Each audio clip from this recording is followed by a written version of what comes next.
You're listening to the iRacers Lounge podcast, where we discuss everything iRacing in a casual setting. Enjoy.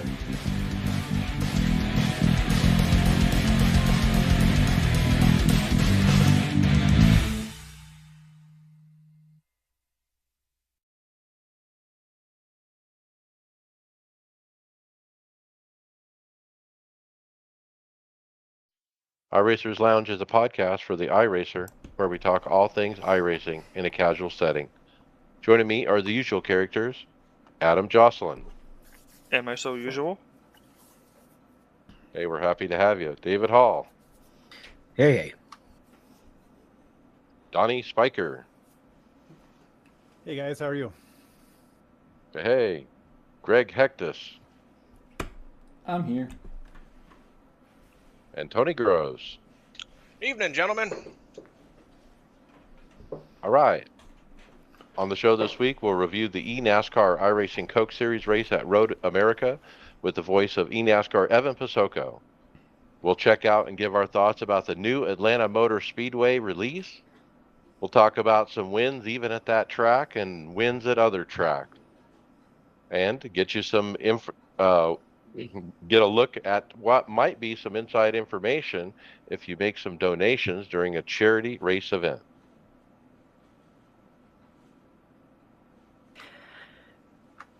And remember, you can follow along with us on your PC or mobile device in real time as you listen to the show and see for yourself all of the great topics and products we discuss by visiting iRacersLounge.com and selecting the show notes. We hope to see you there. Sim Coaches offers the realistic sim racing equipment you need to win more races online. It is designed for real racers. Hydraulic construction makes them feel just like the real thing. High quality construction, 100% leak proof, and lifetime warranty are the key features with these pedals, and they look absolutely amazing. Check out simcoaches.com and use the coupon code iRacersLounge to get 10% off your purchase. Simcoaches.com is your ticket to feel like you're actually sitting behind the wheel of a car. Drive harder and stay on the limit longer.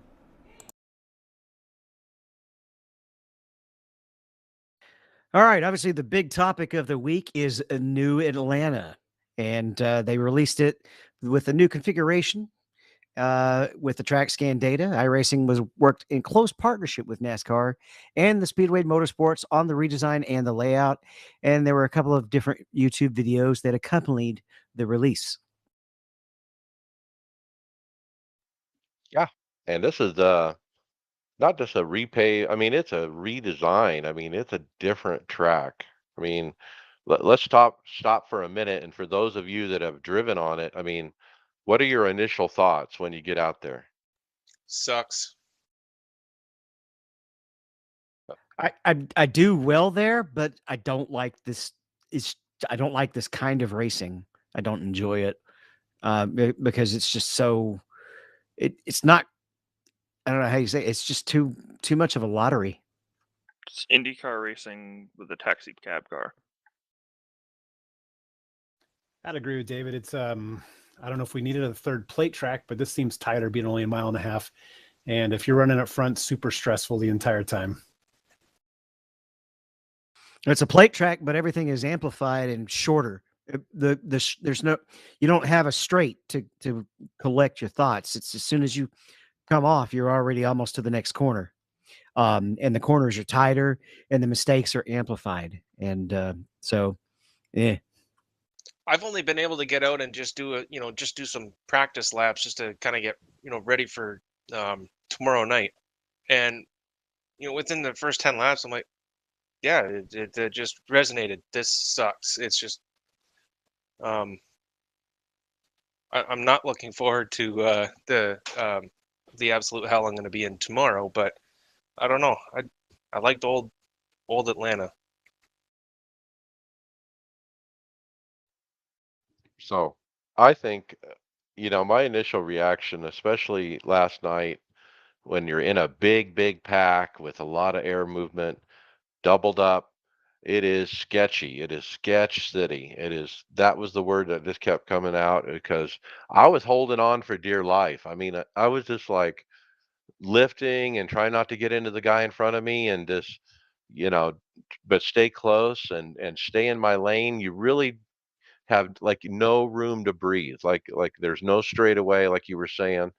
Um, it's difficult, but once you get it, if you focus, you can do it. And it was hard, and I have mixed feelings about it because it was hard, but I also won there today. So it obviously falls into my wheelhouse like a restrictor plate track does. I could always get to the front. I could always lead laps no matter what, and it's one of those tracks, and so I'm happy about it. I ran the only race I've done was the B Open, and tire wear was an issue. Did you guys have tire wear with the Cup car? Oh yeah. Yeah, it's Yeah, not it other just than flowed up in the middle. You get to the middle of the corner and it just goes straight to the wall. Especially if you tried to run a set that was quote trimmed out more, with just no downforce, because that's what you try to run for Daytona, right?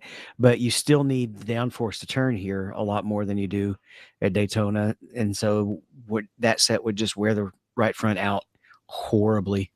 I took basically almost, if it's 200 or 2000, which whatever 6 to 8 clicks is out of the left rear, and was still tight. I did appreciate that part of it. Having to use the tires was a nice change for a plate race, but still super tight coming off of 4. Hitting that first dog leg kink was interesting.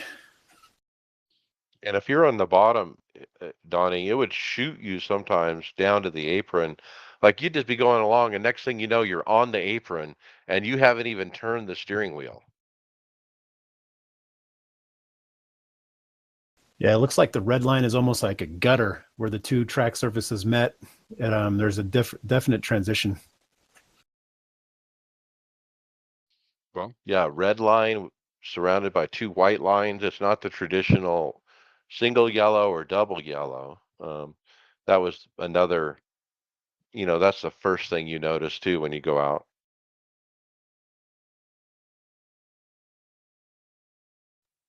So Justin Malillo pointed out on his Twitter account that the new Atlanta doesn't have lights for a night race right now. So I guess does the real track have lights? I don't know. Yes, it does. Probably they just put that on the back burner since they knew it was going to be a day race this week All right. for both A Open and NIS. So it's probably being worked on. It's not like they just kind of forgot, but they probably did that so that they could get it done.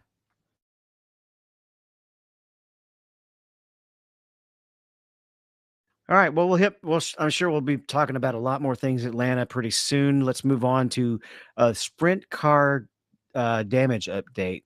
This is kind of almost in your wheelhouse, Adam, with your the modifieds that you run. So, what do you think? Well, you don't run modifieds yet, right? You're still in the go karts.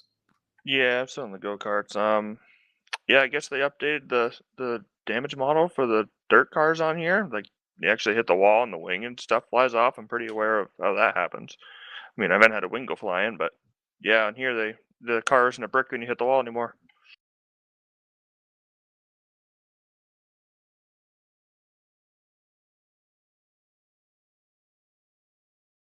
My mic working? Yeah, we heard Yeah. you. Okay.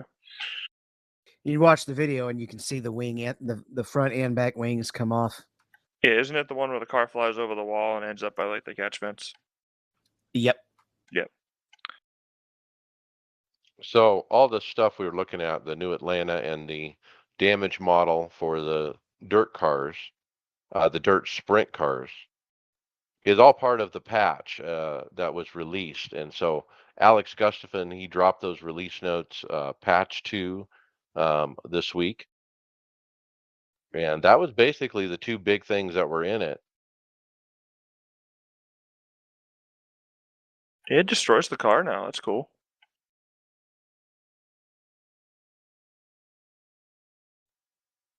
They, some other things in the patch I'm going to read out. The race control fixed a exploit that could allow drivers to subvert the race control requirement to use multiple dry tire compounds during the race when it was enabled. This exploit included towing your car during the pace lap and changing tire compounds while waiting for the green. Interesting. Looks like all your usual iRacing setups are updated for the various cars. They did make a little change with the jet car. You can't fix a fully broken wheel anymore. And they made some other changes. Yeah, there are lots of little tweaks and stuff, setups and different things. For example, Formula V, the wheel properties have been updated. Fully broken wheels may no longer be replaced.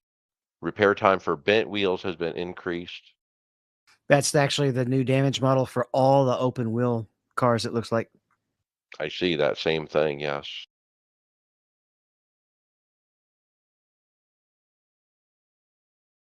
Oh, we've said it before. I mean, the beauty of iRacing is they're constantly looking at what they've already put out and making it better, like just the little things. And that's what makes this thing a simulator, because they fix all those little things and they go back and double check and triple check and do, all the legwork.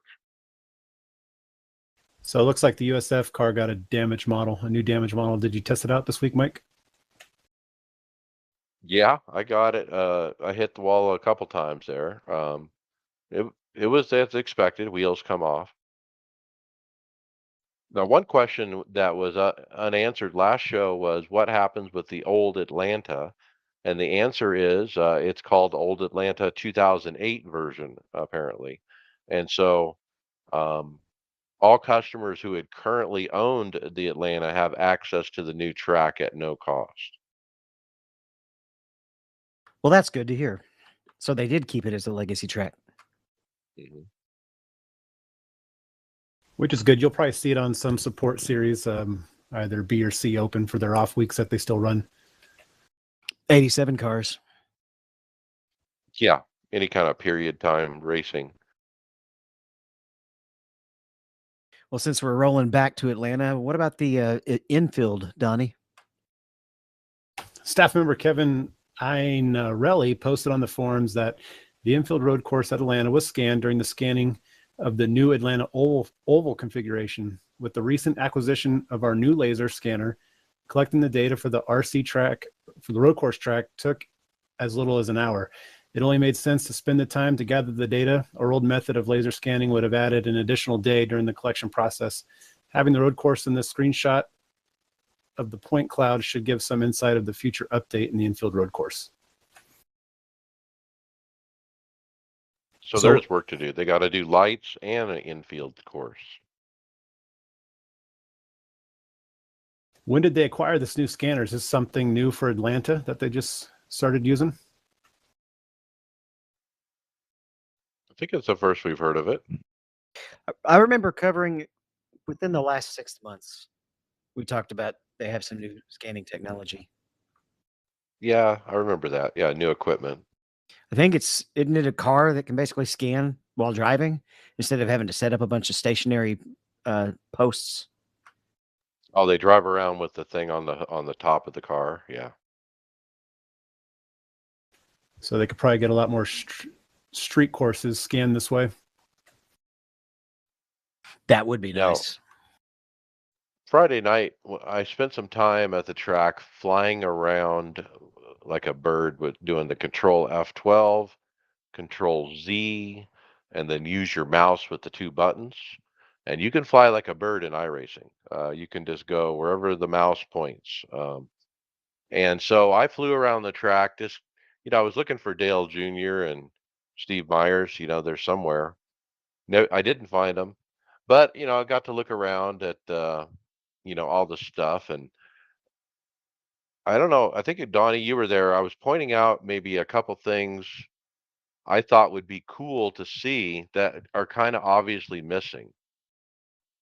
And there's a huge crowd, and there's parking lots, but there's no cars in the parking lot. And so I found it odd that what, maybe we should fill the parking lot with cars and make it look like, an event. All these people are here and whatnot. And I understand when you're on the track, you don't see the parking lots really, but even there's parking lots in the infield that were completely empty. Um, and then, the haulers and all that. So there's a lot of things that they could kind of add to it, but it sounds like it is a work in progress. Now, I did get to see the infield course as I was flying around, and I kind of followed it, and it looks like an interesting course. So I think that'll be fun too. I notice you can drive partially in the paddock, so I was trying to get to victory lane, and you fall you fall into the abyss. Access not granted.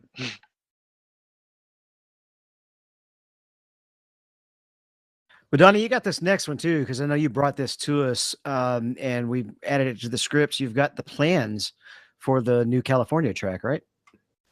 Yeah, that's correct. So what you're seeing here, so if the listeners are following along, the top photo with the purple and the yellow, and if you follow that black outline, that is the actual outline of the property as it sits right now, and the 2-mile ovals in there and the parking lot. There's plenty of parking as it currently sits with no streets. There's no streets within this area, but these plans call for streets. And as you scroll down, you look at the next photos, those broken blue lines and green lines and red lines, those are going to be streets that don't exist, but they will exist in the future. And they're named after, I believe, Jimmy Johnson. I think there's a Jeff Gordon. And the third slot picture down is a little bit more detailed of what's going to happen to the property. And then the fourth one is a zoomed in version of what the track is proposed to look like. So there will be parking, it looks like, but I'm sure it's going to be for staff and members of the race team to park. But that's it within that that red box. Wait. This is the Kentucky Downs. It's so this I is can't believe the oval. It's the longest paperclip oval I've ever seen. All right, so that front stretch is what they're gonna that's a current front stretch. They're gonna keep it, and it's banked. It's deceptively steep, the front stretch. So somehow they're gonna come off the banking into the paperclip and then come down pit road as a backstretch, I imagine. But it's going to be interesting to transition down to 1 and then up from 4. Oh, I see. So the current pit road, it will be the new backstretch. It'll be in that area, yeah. Holy cow. So I usually buy my tickets in person just because it's close enough, and I'm usually driving around this place every day. So I'm going to keep pestering them and seeing if they can't give me info as time goes. But once it starts getting blown up, I'll be able to see it right away. Because if you look at that first picture again, those the third picture down, all those white squares are warehouses, and that are proposed to be built all around the track. So there's not going to be any parking. It doesn't look like for regular race fans. I'm sure if you have a lot of money, you can pay to park, but it's going to be interesting. Looks like for these tracks that are dying and their land is valuable, this is the model they're gonna look after. Yeah, they don't need to park. Now, let me make sure I got this right. Now, I understand that iRacing initially designed this. Is this iRacing's design? It kind of looks like a pickle. I would call that a pickle racetrack.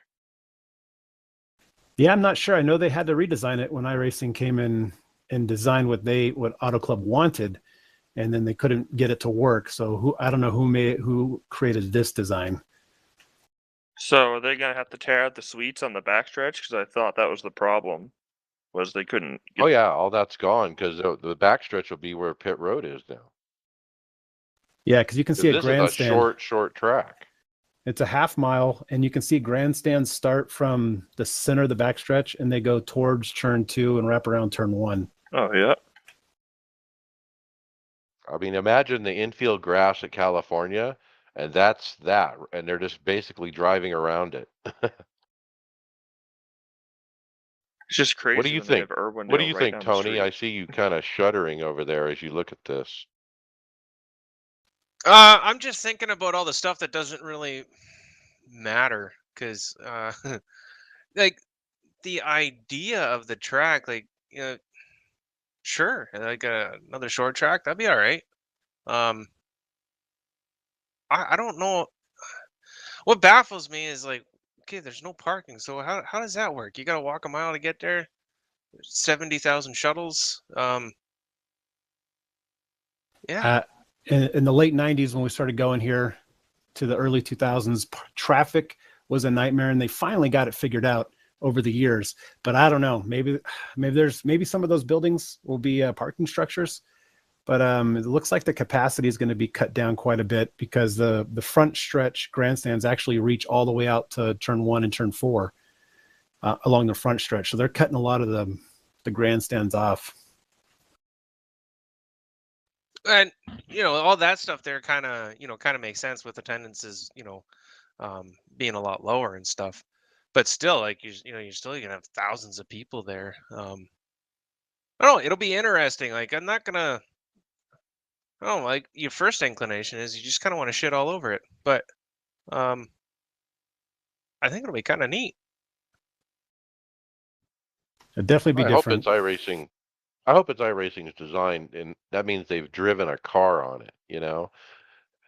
The turning radius looks too, just the initial glance at it, and knowing it's a half mile, the turning radius is too sharp, is what it looks like, and the the back stretch and the front stretch are too long. I mean, it's a very odd shape, like a pickle, like I said.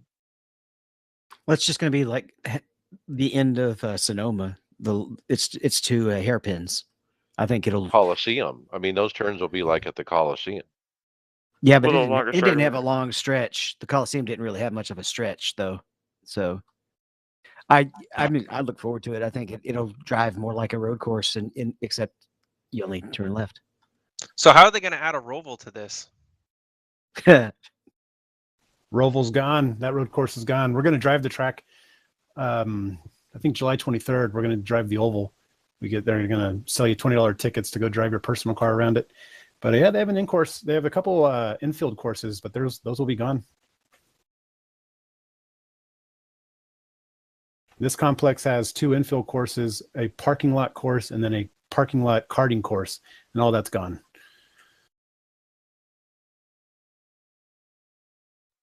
Now, the way that iRacing did the Coliseum and this track and others, I mean, they're going to have to scan it after it's been built, because this is they're redesigning everything around the track. The whole infield's going to be gone and gutted, and so I imagine they're going to have to go rescan this once it's done. Well, that's exactly what they did with Atlanta as well. So of course they will. Is this going to be for next year or 2024? Oh, 2024 for sure. There's no way they can get this done by next year, I don't think.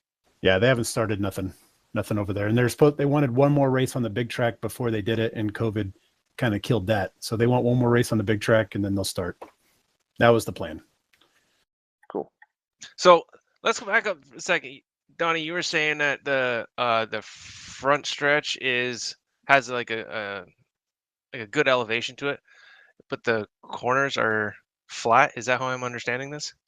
Well, they're going to have to. So the front stretch is banked as it is now, unless they tear out the front stretch and make it flat. That's the only way around it, because once you dive off the front stretch into the grass area, the grass becomes flat. So there will be a transition going into turn 1 and coming up off of turn 4, unless they flatten the front stretch. But right now, as it sits, front stretch has a decent amount of banking. That'll be weird. They'll have to flatten it probably. Or it could be something different, something they've never raced on before. Go drive up on that mountain up there and then come back down on the other side. Well, road courses have these kind of corners. They're called off-camber corners, basically, where the banking is actually against the turn instead of helping you in the turn. So, all right, this next one is a little quick tip about cloud slowdown, and it's from our Welsh correspondent. He says, "Hello, boys. Your Welsh correspondent here again. Your team rookie mentioned at the start of the session that his connection is getting really laggy, and then he felt it could be trading paints. He mentions that he should also check to see if it might be OneDrive or any other kind of cloud services, because he found that after a session, he was uploading huge zip files of telemetry. So if he races now, he makes sure to pause syncing on anything, and unless you really use the Microsoft Cloud, I would ditch it. Period, because it's just a lag machine. And that's what I Great did. tip. Yeah, I uninstalled OneDrive this past weekend, coupled with the patch update last week. I haven't had any issues, so I don't know if which one actually made the fix, but something fixed and now it works, so it's good. Yeah, I know on my laptop, OneDrive tries to run, but I gave it the wrong password, so it doesn't ever connect and seems to work to stop it. I guess I could uninstall it like you did.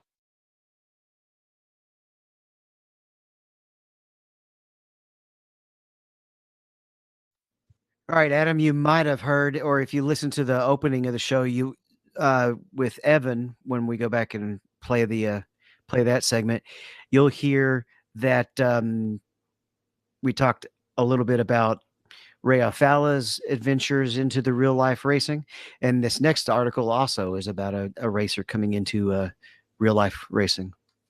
Yeah, I guess the Charlotte Observer did a story on Raja Caruth, and how it helped him jumpstart getting to race ARCA and I think what Xfinity now. Yeah, he's with Rev Racing. Apparently, he's doing pretty good. Didn't he get like a top 10 in a truck race or something like that?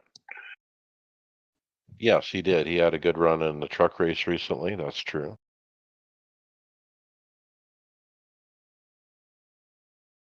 But his story, I did read some of the article.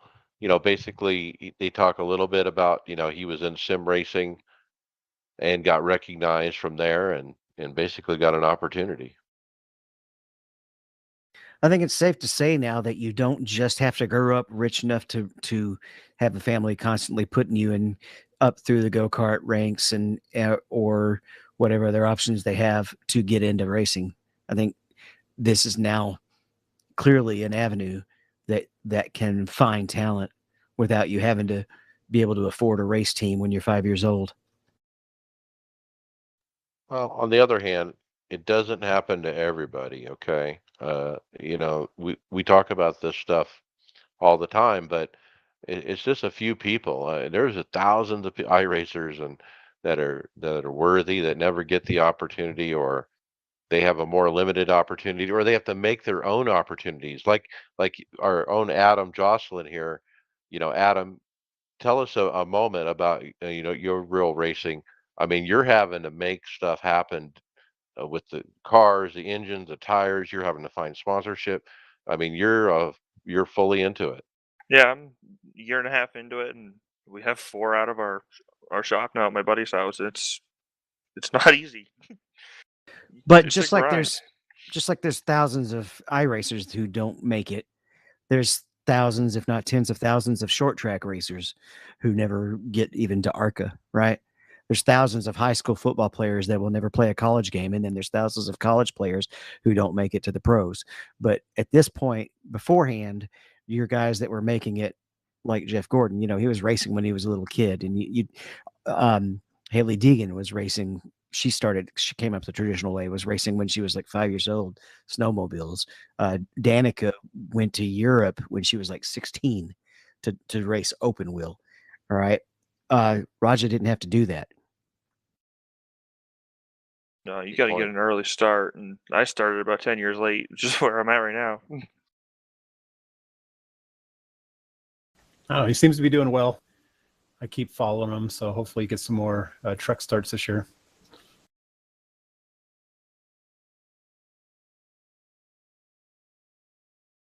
But yeah, I hope he does well. He'll do good.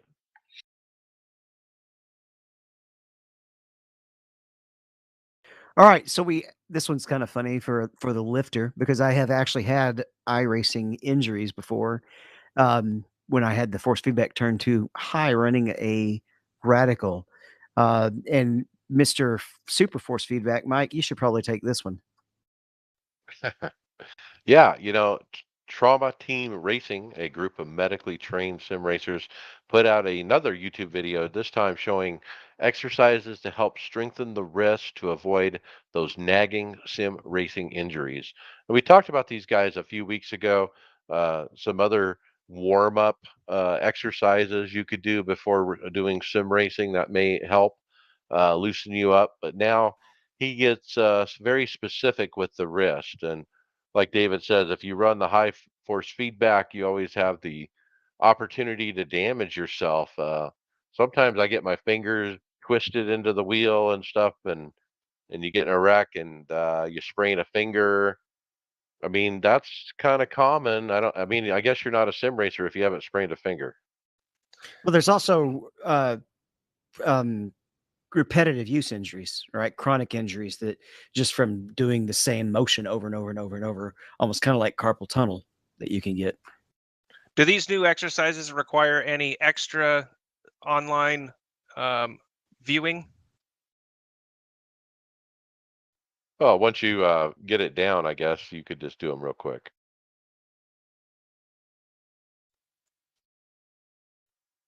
But neat video. I mean, he shows you the muscles that get used when you turn the steering wheel in a very medical sense, and then different ways of stretching those muscles and loosening those up as you go. And I was interested to watch this because my hand, my left hand specifically, falls asleep when I'm racing. Like it starts tingling, and then maybe my middle finger kind of feels dead, or like there's no circulation in it, like it's fallen asleep.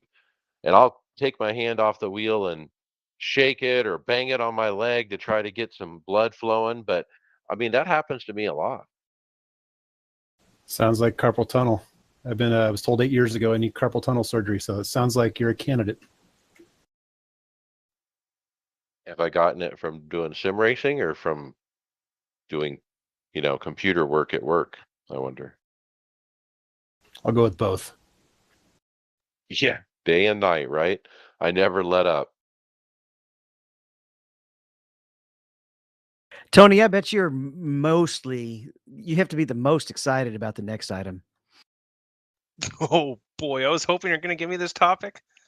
Yeah, Adam Stern tweeted out that the city of Chicago has endorsed a NASCAR street race for a 3-year stretch beginning next year in the 2023 season. And the amount of excitement on my face right now should tell the whole story.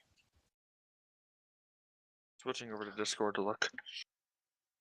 Boo. So Yep. this is why Road America didn't get renewed, by the way.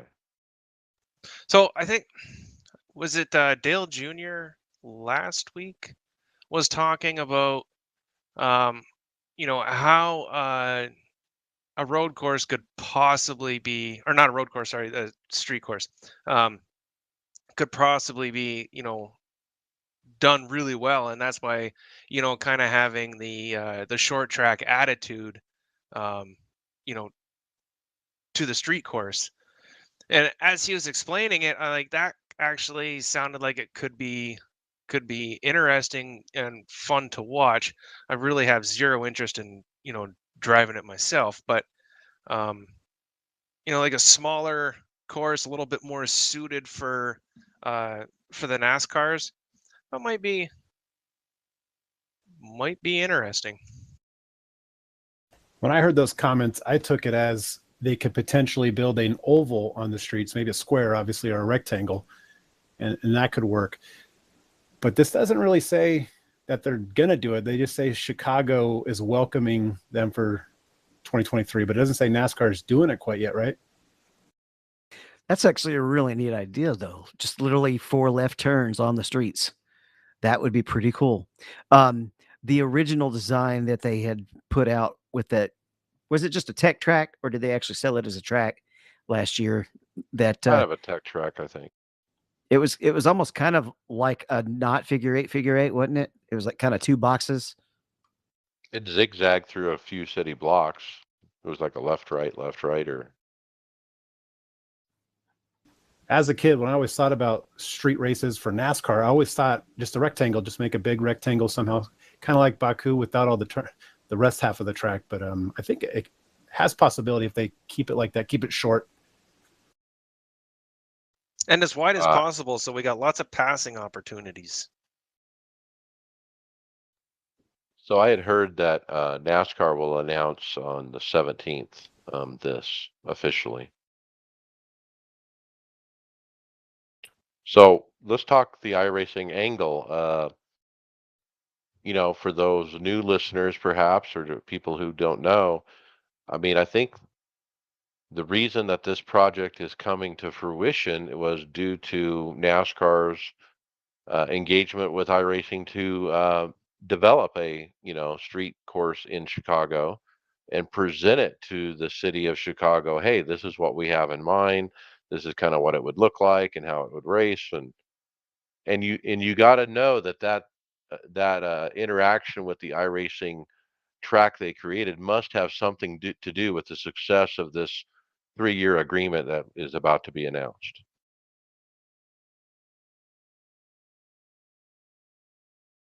Do we know who on NASCAR side is running it? Is it going to be Ben Kennedy, who ran the Coliseum? Well, that's what you would think, since he's the one who seems to be going on these ventures, to get to new markets. I went to the Coliseum race with kind of an open mind, and I was completely shocked on what it was like in person. So if they can do what they did in LA here in Chicago on the street, I don't know, maybe it could work. All right, so I want to state the obvious here. I mean, just over the July 4th weekend, I think I heard 52 murders in downtown Chicago alone, just in like 3 days. I mean, it's a war zone.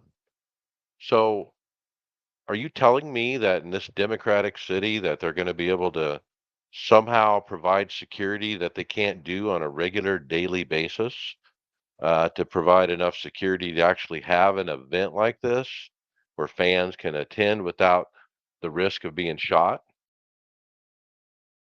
Generally, when something like this goes on, they don't just bring in the local guys.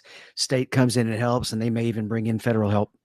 Uh, any of the major events, you'll see a lot of state troopers working them, and that's not that whether that's on the streets or even at a track, you won't see just local guys helping out. And you have a military base right down the road too. I mean, if I was NASCAR, I mean, I wouldn't be targeting these cities that have these violence problems. I mean, they need to go somewhere else where this is not an issue, but I hope it works out. Well, every city has violence. It's just a high rate in Chicago, but that the percentage is every city comes with those risks. Well, according to the DBC guys, back when they announced that, like they're doing away with Chicagoland, that, you know, it's a hell of a market that, NASCAR wants to be able to stay in. So this would be the answer to that, obviously, but that must not be, like too much of a concern. Um, Well, when you have an event, I mean, like the Boston Marathon or something, when you have an event where you know where everybody's going to be instead of having to cover an entire cities that's all sprawled out, it you can make different security plans for an event. Well, you know, 2022 things are a little bit different this year than they have been in past. Like you have the Parkland shooting, I think it's called, and that was just a suburb of downtown Chicago, just a few miles away from what we're talking about for this track. Um, big event, lots of families and people, and they had security, but it still didn't work. And so, yeah, it'll be interesting.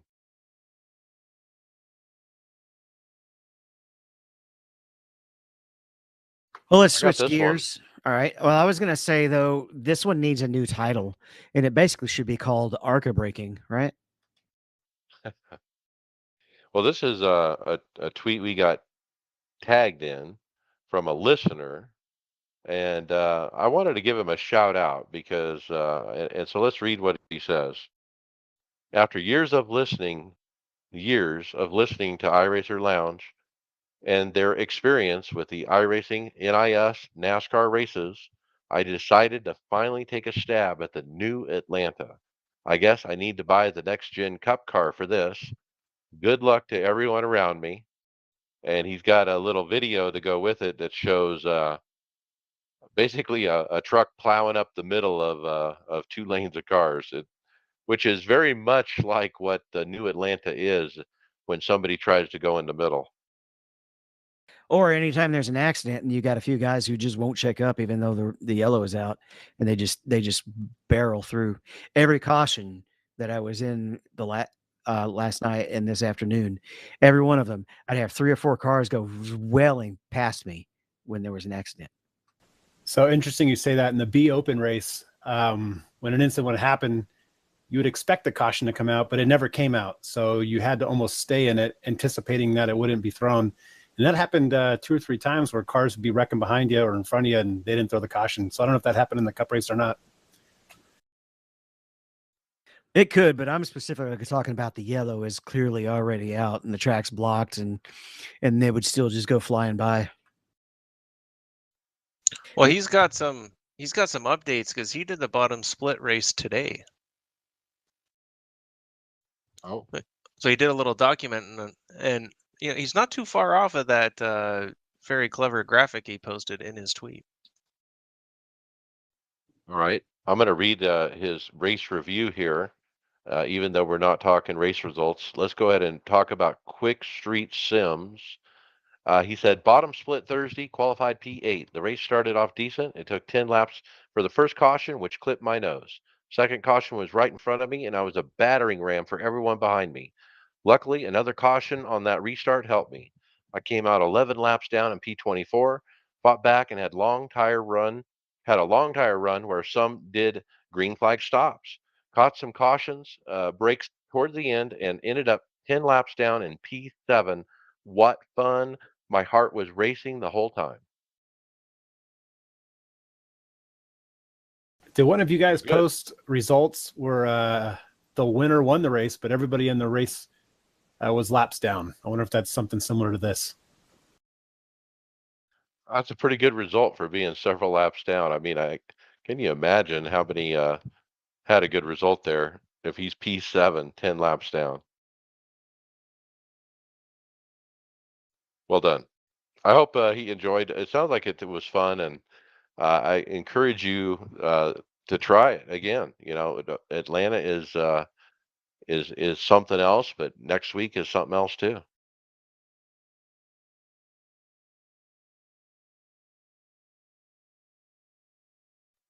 All right, next is the iRacing Off-Road Championship Series Week 3. It was Keaton Swain and Cam Peterson were the twin feature winners of Week 3 of the iRacing World Off Championship Series at Wild West Park.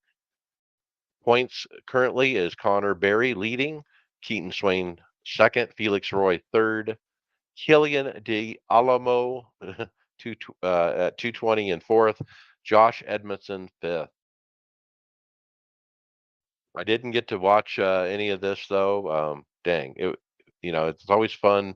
The last week I watched, it was pretty fun to watch. Do any of you guys run the dirt road stuff? I have, but it's not something we do regularly. I haven't driven the trucks on a truck course. I've only driven the trucks on a rally course or rallycross course. So I don't know if it would be better on an actual truck course. It seems like it might be. Gotta throw it out there and do it, you know. Okay, current events. David, Spa. Yeah, the next of the major iRacing events is coming up. They do have the 24-hour series that's been going on, but this one is, a bona fide special event, and it is the 24-hour Spa powered by Huskenveld. And we're looking at the same standard starting times of 22, 7, 12, and 16, all GMT. They're opening up the registration for 60 minutes instead of 30 minutes, which always helps with keep the server from getting slammed. And it's on the weekend of July 22nd through the 24th. It's at the endurance format of Spa, where they have a lot. The pit road is crazy long. Got to have a D 4.0 license. the sim date is starting right on July 3rd at 4 p.m. So the warm up will be 30 minutes, and qualifying is actually 15 minutes for 4 laps. That's kind of new for a road event. Dynamic weather, attached qualifying, dynamic sky, splits are by iRating. It is a team event. You got to get your fair share in, and it's basically all of the GT3s. You got the Audi, BMW, Ferrari, Ford, Lamborghini, McLaren, Mercedes, and Porsche. We running? I don't know. I'll see if my weekend's available that weekend. Will they average the laps out for the 4 laps? Or is it going to be a total 4-lap run? More than likely, just your best lap. Now, would Yeah. you have to complete 4 laps to qualify then? Or are you a scratch if you don't? No, it's attached qualifying, so you're in the race whether you turn any laps or not. And you could have 1 good lap and 3 bad laps if it runs like standard 4-lap qualifying. The only time that you have to get 4 flawless laps is Indy.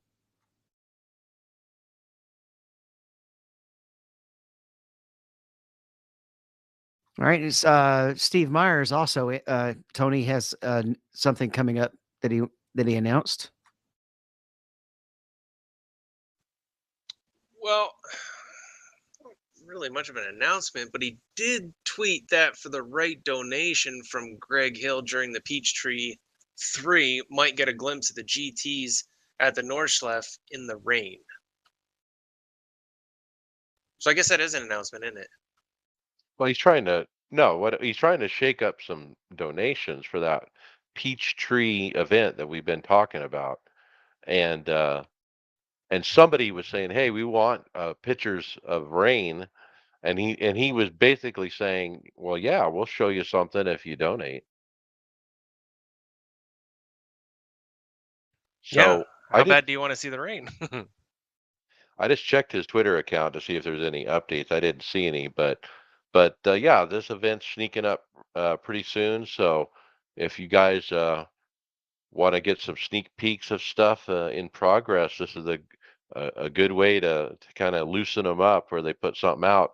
I think last year I can't remember what they put out, but they put out several things that were unannounced during this event, and it was kind of neat to hear. They should sell pictures of that as NFTs. We tried to NFT, remember, and nobody bought it. Yeah, you gotta give something up that people can't get for free anywhere. So ours was not an NFT; it was an NFP. NFP. No fucking point. Oh, I'll beat that out. I mean, it's just a JPEG, right? Podcast housekeeping notes. Don't forget to leave us a review on your favorite podcast platform. While you're listening, please make it easier for more listeners to find us. Mention the podcast to your fellow drivers during your races so they don't miss out. We would appreciate it. Don't forget to join the Discord community. We're always getting stories from listeners over there. It's a great way to interact.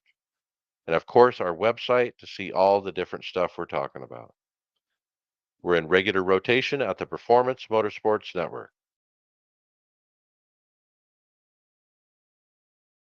All right, Tony, welcome back to the show. I know you had last week off. Tell us how your fantasy went. Holy cow. I think for the first time this year, I actually made the picture that we have up on our website, which means I'm not necessarily in the top 10. Actually not necessarily. I'm not in the top 10, but I am in like a 5-way fight for 11th place just for the race. We won't talk about the overall standings because that's extremely embarrassing, but um, I know for myself, I just switched it up this week and I just threw a bunch of stuff at the wall and well, something sticked, obviously. Well, But I'm going to throw it over to about Greg. I mean, Greg finished second on the week here, Greg. I mean, Talk about stepping up and chasing down the leader in the points.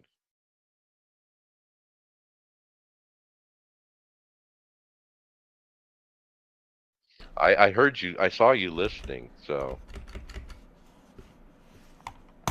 but yeah, you got second in the standings this week. So tell us how you did that. Uh, I think the hardest part about the road courses is the stage breaks screw up who you really want to pick. If you want to pick who's going to win, then you don't pick because they don't get stage points. Then it's such a hard thing for the road course. I was just kind of guessing. You pick some of the ringers that stayed up front the whole race, and it's worked out. We'll see how it goes. What do we have, like 8 races or 7 races left till the points reset? Getting there. Yeah, we got a few left. Did anybody roll the dice with Joey Hand? So I did, and I was super proud of myself for stage 2, not realizing I was about a minute behind on the broadcast, and I had him in my garage. Well, you're tied for 11th for the week, Donnie. Not too bad. Yeah, we also had Bobby Jonas. He was able to find himself in the top 10, and as well Tyler Williamson. So there was a pretty good showing for this week from Team Tifosi. Smiling Ninjas, she was 7th for the day, and our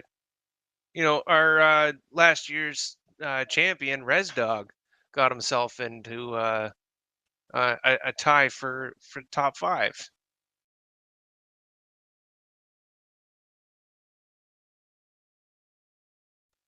So Atlanta, now that it's different, I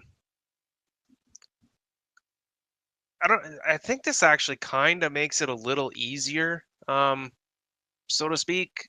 Uh,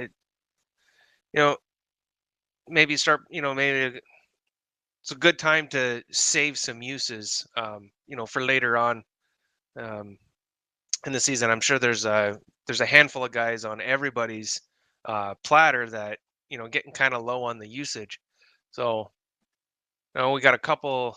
We still got a Daytona um, that we can kind of do the same thing with.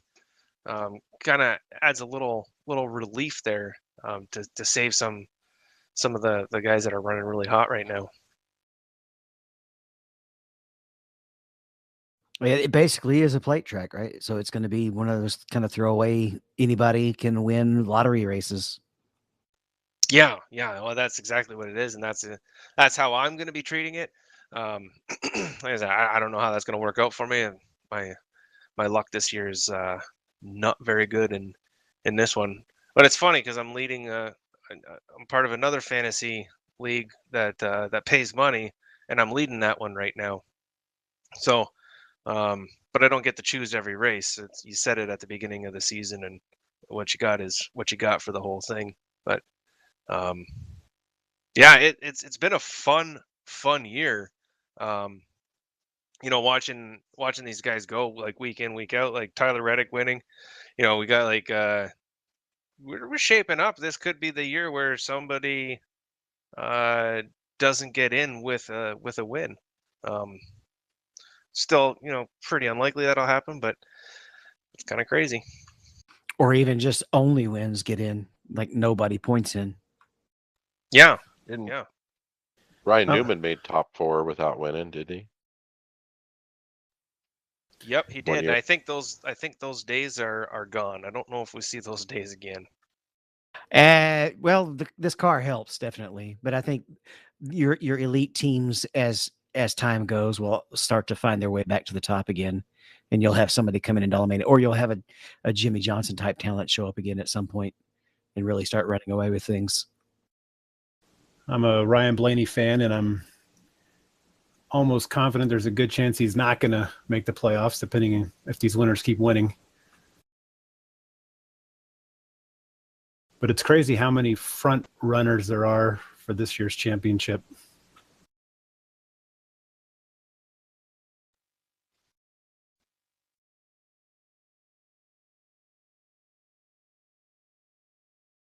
All right, let's open up the hardware with the Max Pappas RS3 LMS Innovations wheel.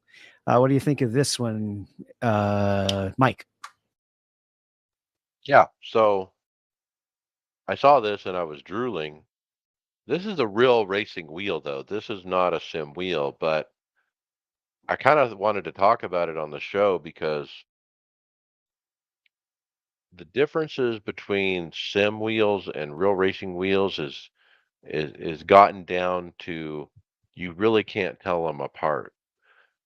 When you look closely at this wheel and the type of buttons it's using and the quality of said buttons and stuff, I mean, they're one and the same. Obviously, the way they may hook to the car is different. The quick release, the connection.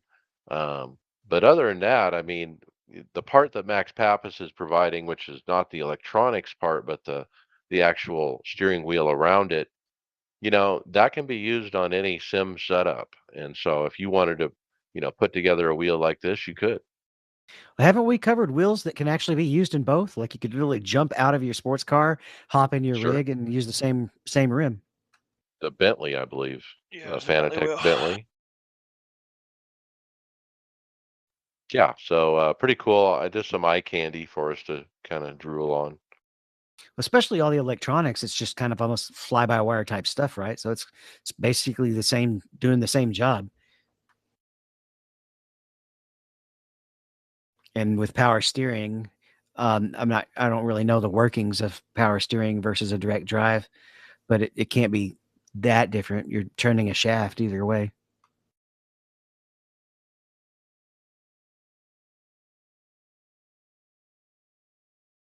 And the next thing we've got, Adam, we've got a Sim Coach's Sim Sneak Peek. Yeah, our team and podcast sponsors Zim coaches. They're not just doing pedals anymore. They're doing a nice rig, and they've got it set up at the Red Bull Ring, and they're getting it ready for Las Vegas Motor Speedway. The coolest aesthetic part of this is the monitor stand, that chrome look coming up. I don't even want to know what that costs. Well, they're an aluminum machining company, basically, right? So they do all that there in house. You can kind of tell which parts are theirs and which parts, they have some 80/20, of course, and they have some widescreen monitor. But like you said, the mount for the monitor is made by them. You can tell it's the same material that they use for the brakes. Um, and then where the shifter or the handbrake is, they have a real thick pedal plate there as well that they've provided. And this one has the PC mounted right behind the monitor. I'd like to see them make a sequential shifter out of that handbrake they got there. I wonder how long before they make a wheel. Now they've got a rig, a brakes. Okay, so the caption here in the Instagram post, one of our stage one turnkey cockpits ready for Vegas tonight. Come on down and do some laps. DM us for your build today. So they're selling this, guys. You can buy a full turnkey cockpit directly from SimCoach, the whole thing. Um, Pretty awesome. I checked the website to see if you could just go on there and order. I don't see that they have these listed, so you do have to contact Lawrence over there directly, and he'll hook you up, I'm sure.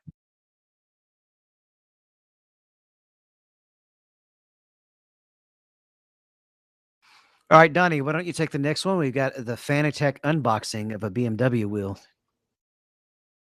So MR Spine Blower posted an unboxing and first impression video of the new Fanatec Podium BMW M4 GT3 steering wheel. And as with usual with all the Fanatec wheels, it looks good. The box really looks good. The packaging, and as you take it out, it's got the F1 logo on one side and BMW on the other, and this really neat presentation. Their marketing department is on point. Yeah, I know the wheel looks good. I can't tell if that's digital camo or if that's suede for the centerpiece. It's got a smart button layout too. All the buttons are basically within one hand reach. In the you got them all are in reach of your thumb. You pretty much only have to take your hand off to work the rotary dials, and it does have the analog clutch as well as the paddle shifters. Notice when they show the back of it, the bottom part of the wheel is got ridges where you can lay your fingers in.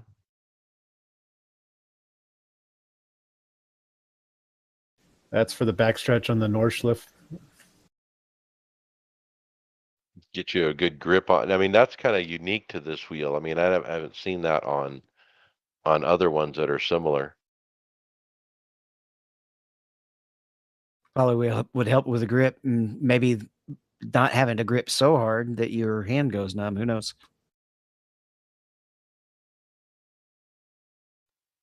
I didn't bother to look up how much this one cost, but yeah.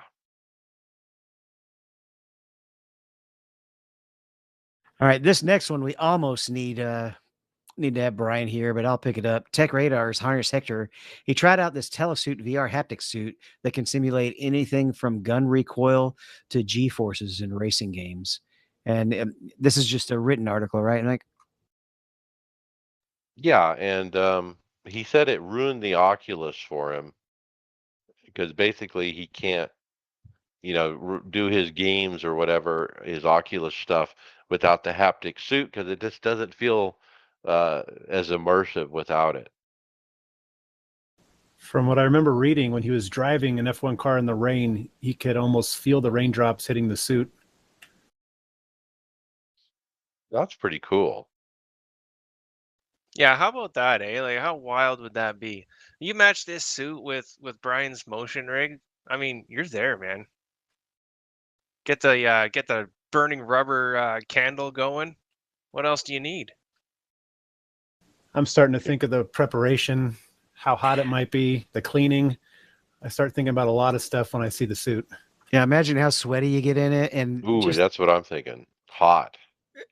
Yucky. it looks exciting, but I don't like the idea of having to get in an outfit every time I want to race. I mean, I have slip-on shoes for my racing shoes, slip-on tennis It shoes. looks cool, but once you're all sweaty and shit, yeah. No. It's going to peel right off. I Oh, think man. it's So just like it's stuck right to you. You might not be able to get it off. Here's a quote from the article. Quote, the haptic suit I was wearing could mimic the feeling of G-force that he experiences while driving around a track at top speeds. Electrical pulses fired into my arms and core, making my muscles feel heavier, and I believe my body was actually being thrown around by the acceleration and deceleration caused by a moving race car. So, like a taser, or Zip, zip. I think it's probably a vibration is what it is. It probably small little vibrator thing that move or shake little It comes shakers. it comes with the taser option for Grand Theft Auto.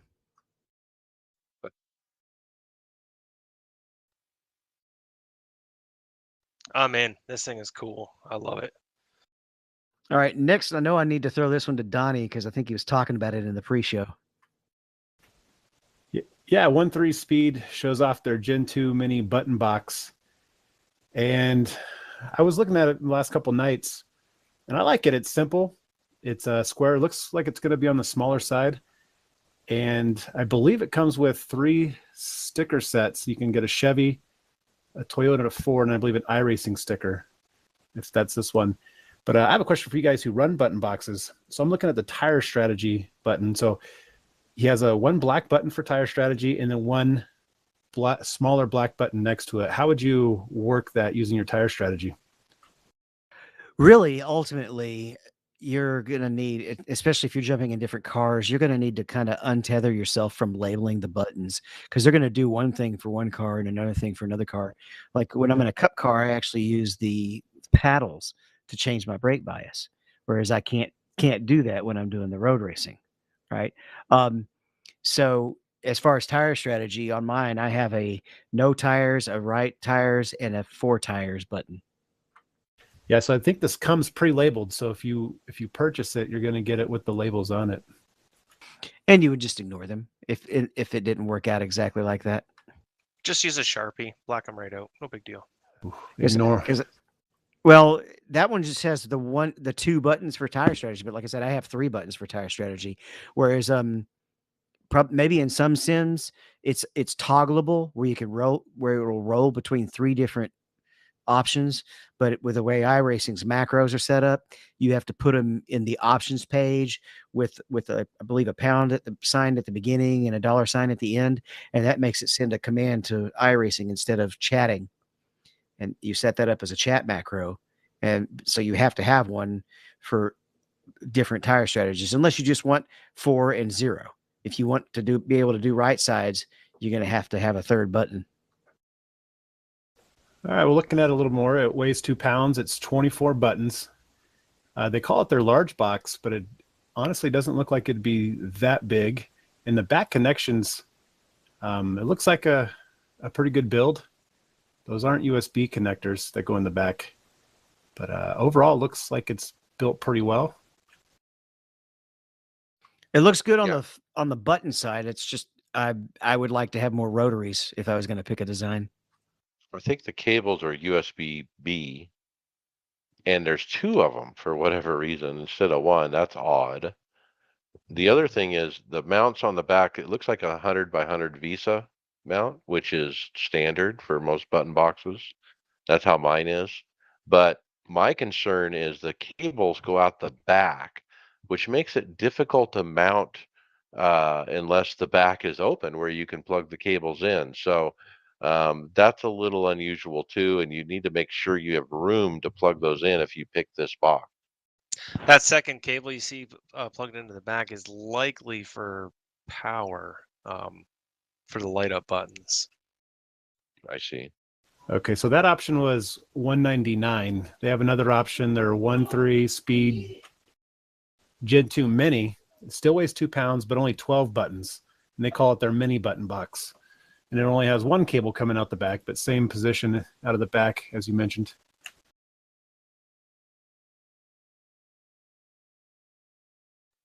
And yeah, it's hard to tell how thick it is. In the sticker pack, you get a Ford Performance, TRD, a Chevy, iRacing, and a 1.3 logo as well. So you have 5 different logo options to run with. It's a clean look, like you said, Donnie. It's got a nice. It's not too busy. It's not too many buttons. It's a nice, clean look. Yeah, but I agree with David. You need the rotaries. So this would be a companion box if you were to get this. Yeah. So there's a lot of things, like it is clean looking. It is simple, which is good. But for $200, I mean, you're not really getting a whole lot. You just get a few buttons and a couple toggle switches, which is just basically buttons. The stuff coming off the back is definitely a minus to it. Makes it harder to mount. It's a plastic casing. I don't know.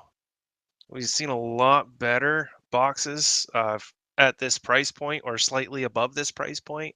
And like David said, like the rotaries, I think you almost have to have them right now. So, I was telling Donnie I would compare this to that French button box that we've talked about in the past called SimLogic. Their website simlogic-shop.com, and they have something that's kind of got a similar feel to these that I've always been intrigued by. I almost ended up buying one, but I'd have you look at those, Donnie, before you make a decision. They're more money. This next one is kind of up my alley since I'm the one who drives the prototype cars most often. Yanko Designs, they've revealed this TRZ-Y racing wheel concept wheel that's inspired by the Lamborghini Terzo Millennio. Millennio concept that was designed by Mitja Burkhardt, and that's meant to be a customizable wheel. And basically just looks like kind of a frame, and it's supposed to be designed for your future hypercar uh, options. And when you look at the video, it's just a 5-second rotation of it. And it looks like it has 2 sets of paddles on each side. And I guess eventually you just put everything else on it you want. It's so weird. Yeah. Uncomfortable is what I would initially think. It's a rectangle, which is again weird. So I believe And the depth of it. I believe the throttle and the brake are on the wheel itself. You know, those was it Dyson? Those Dyson fans, the bladeless fans. This is kind of what Yeah. this reminds me of. Oh yeah. What makes you think throttle and wheel? Because that's only usually done if somebody has a physical challenge. I How believe do you grip this steering wheel? I mean, there's no grip to it. It's so wide. I mean, it's not like you could wrap your hand around a wheel. Looks like kind of shaped like an F1 wheel, kind of, with the top and bottom on it. F1 wheels are basically a rectangle, usually just missing the bottom or the top. I mean, it's just trying to look futuristic, though. And it's definitely. I guess you can add more panels if you need. I'm assuming it's eventually set up to have a dash in the middle as well, because that's basically all your hypercars. You have to manage battery and all kinds of weird stuff. But I'm more than likely the upper paddles are for gear shifting and the bottom paddles are analog, which is usually for dual clutching. But if you have somebody like the guy who recovered from the paralysis, right? Or he's not recovered from paralysis, but he's racing with paralysis now. He does use hand pedals to race. So if you scroll down a little bit, it actually shows like a back view of this thing there, where it says like the speed and the brake on the one side, and then gear up, gear down on the other. Yeah, a little goofy. Okay, that is weird. You're shifting with your left and you're controlling the car with your right. That would take some serious relearning, because there's a couple of times when my throttle was broken and I tried racing with the hand paddles. That is hard. It looks like they're going after arcade games with this.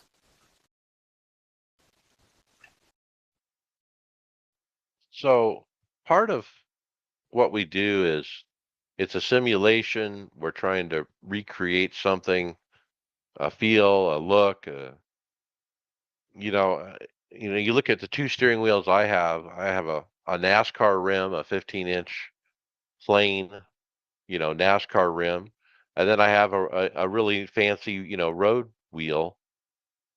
But I wanted it to look like a road wheel too. I don't want a Dyson vacuum or a Dyson fan on my direct drive wheel.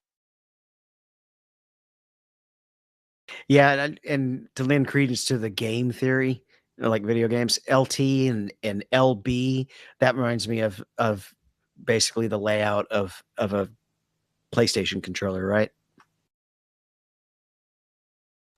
Yeah, I think for most of us like sim guys, this is just a little too far out of the box. Yep.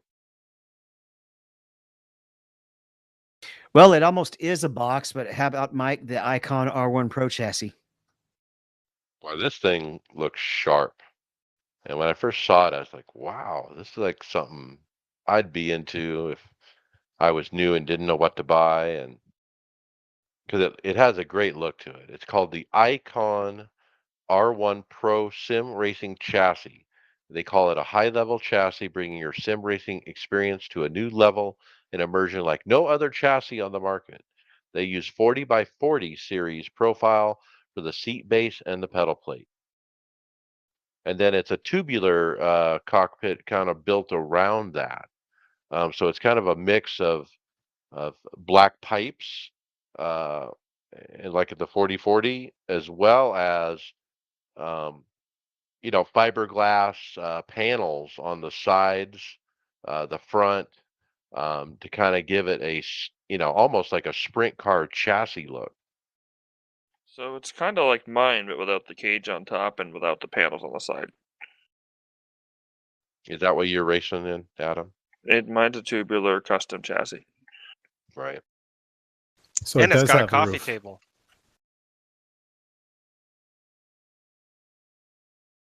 Is that a roof? I can't tell. Yeah, there's a roof. You can see a picture of a bedroom in there, and it's got a roof.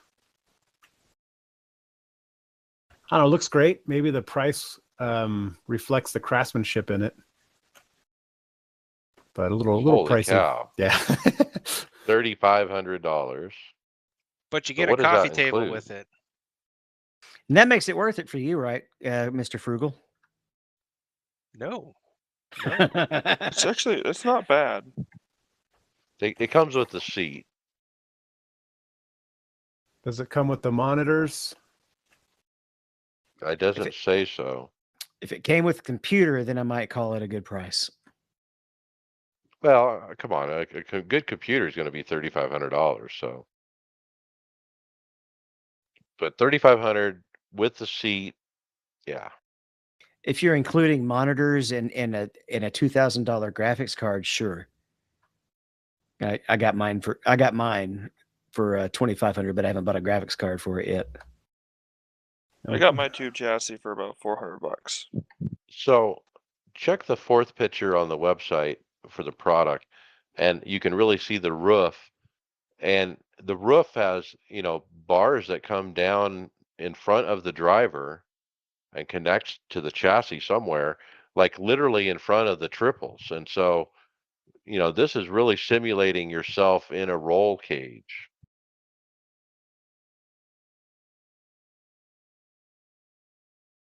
That's almost losing functionality for realism, because now you can't use the top part of your monitor unless it's just not that low. You can still see it all. Yeah, I sent a picture to the group chat. So these guys are in St. Petersburg, Florida, and they have different versions. We looked at the middle version. They have the R1 Elite chassis at 5,000, and then they have the smaller M1 Sport chassis at 1,700. And the Elite one at 5,000, it's kind of like the one we just described, but on steroids. It's a little bit more elaborate. I think that might be for an upper monitor, potentially. To hang off the roof, yeah, it almost looks like like you would have a fourth monitor above your triples. It looks like it's almost set to hang off that roof. Yeah. Can you justify spending $5,000 on a rig and it not have motion? On something you could build yourself? No, I mean that's tough. I mean, No. when you buy, you can get a sim lab or an advanced sim racing, which are pretty much the gold standards for, under 1,500 shipped. Yeah, I don't know that you should. I mean, you're halfway to a legend car with that money. I mean, yeah, like don't get me wrong, like it looks nice and I'm sure the craftsmanship is great and all, but that's $5,000. I mean, that's a lot of freaking money and there's no movement. I don't know. It looks pretty. There's movement a little down below that isn't so expensive. We'll get to in a minute.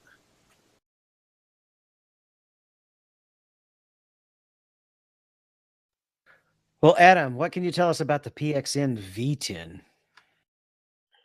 OC Racing reviewed on their YouTube channel the PXN V10 force feedback wheel.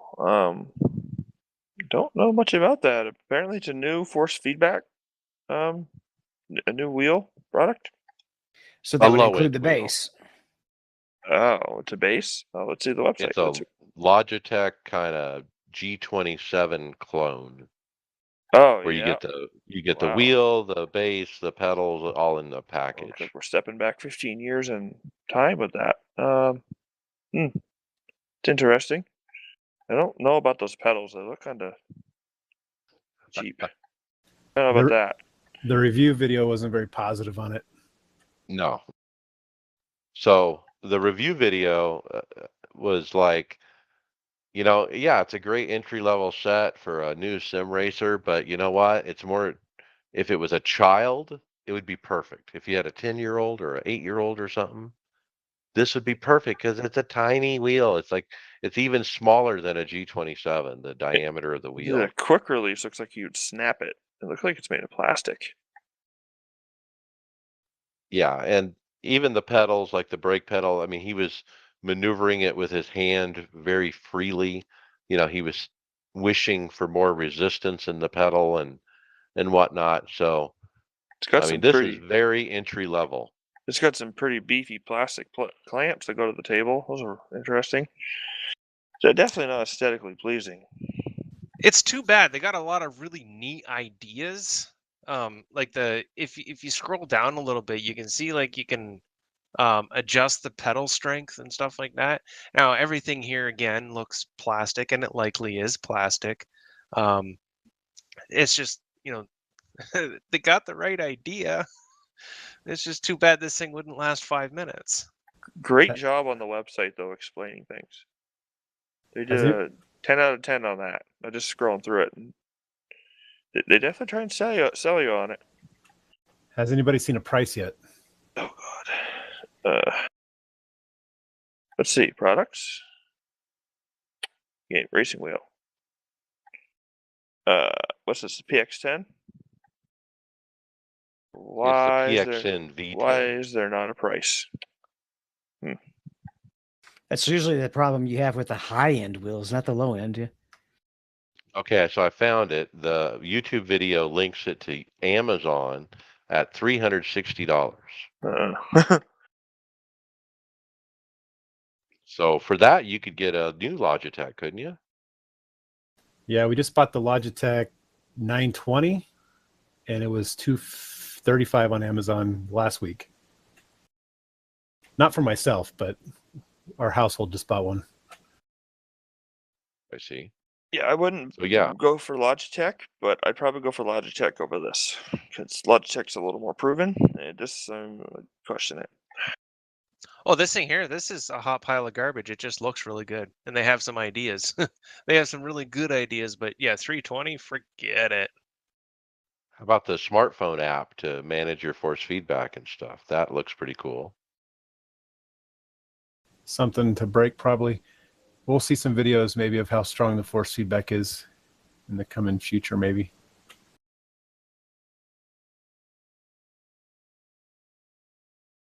Maybe right, they'll the come out next- with a direct drive soon.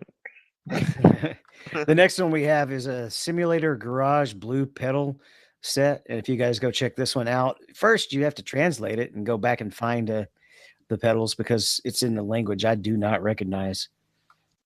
Turkish It's or from whatever Turkey. language. Oh, $7,680. Yeah. Well, that's going to be Turkish. Yeah. Turkish. So y'all talk about it and I'll look the price up.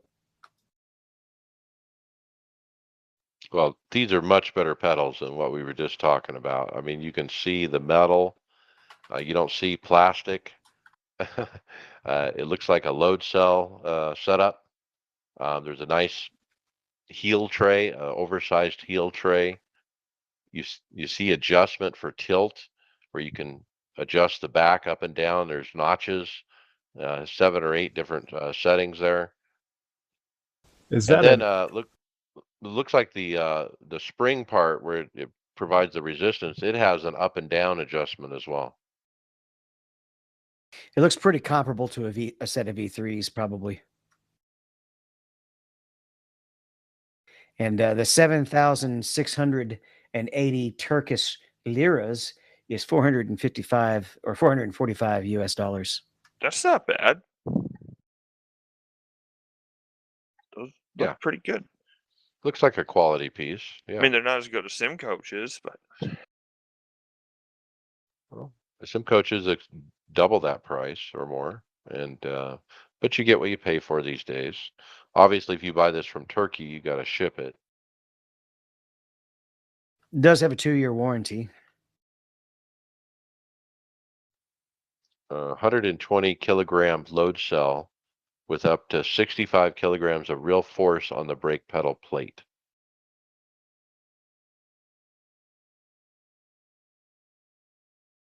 Well, we'll keep All an right. eye on this and see if any of the typical YouTube guys throw a review up at some point. Yeah, well, that'll probably happen. Yeah.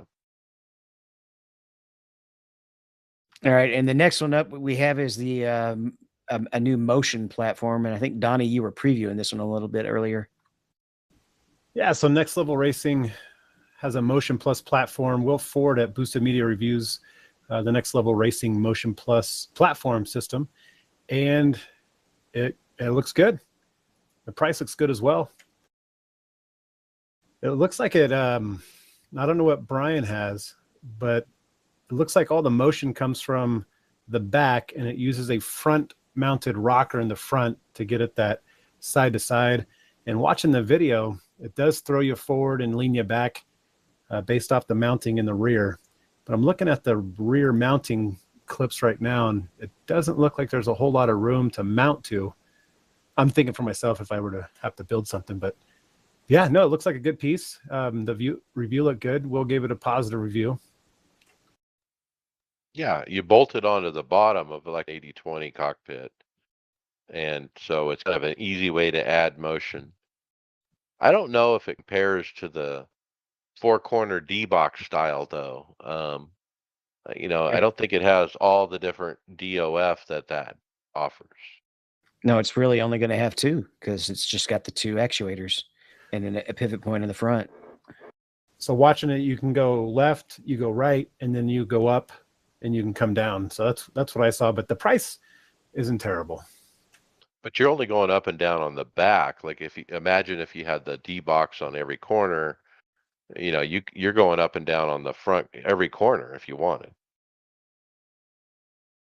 Yeah, one positive on this is if you really are limited in space, it does not add to the footprint. It goes completely underneath the rig. It doesn't add to any of the width. Now I'm thinking, okay, so I see one of the pictures here. Looks like you could buy 2, but now you're spending $8,000, and you can add the motion to the front as well, and not use that rocker. Oh, But then, no, go ahead. now then you're getting in the price of regular motion systems. If I had a Next Level Racing cockpit, which by the way, I almost bought. I mean, I was this close to buying the iRacing version of the Next Level Racing cockpit that they offer, the Elite.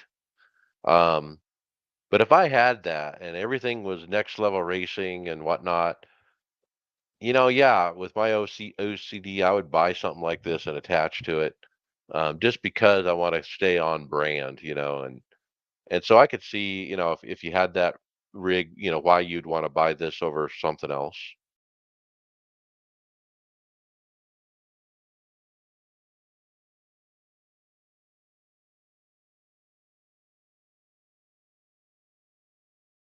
All right, it's time to start talking results, and we first finish up Road America from the Friday results.